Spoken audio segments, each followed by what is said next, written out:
नमस्कार।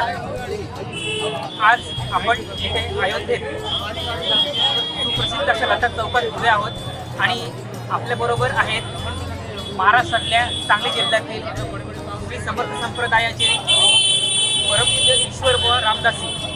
आपण त्यांच्याशी आज बोलूया। महाराज नमस्कार।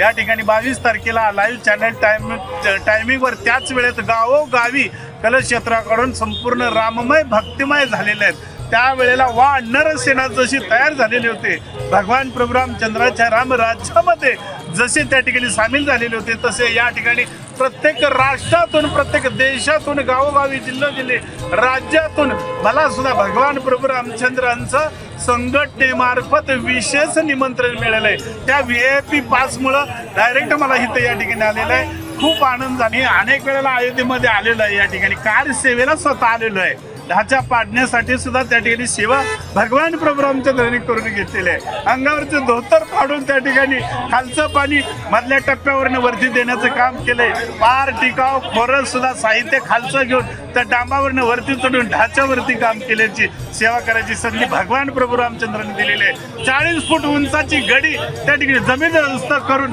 संपूर्ण रामभूमी त्या ठिकाणी रामराज्य निर्माण करण्याचा संकल्प होता। सौगंध राम की खाते है, मंदिर वही बनाया है।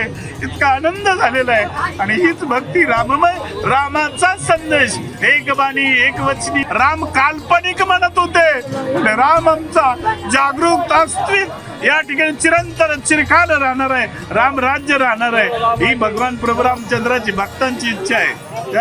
ही राम मंदिराची स्थापना आपल्या सर्वांसाठी एक मोठी आनंददायी गोष्ट आहे। तर ही रामराज्याची सुरुवात आहे असं आपण मानताय? हो, निश्चित रामरायांनी भक्कम पाया घातला हा ठिकाणी।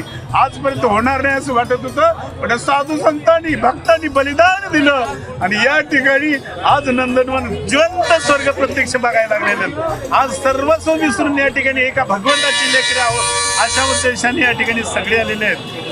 जय जय रघुवीर समर्थ।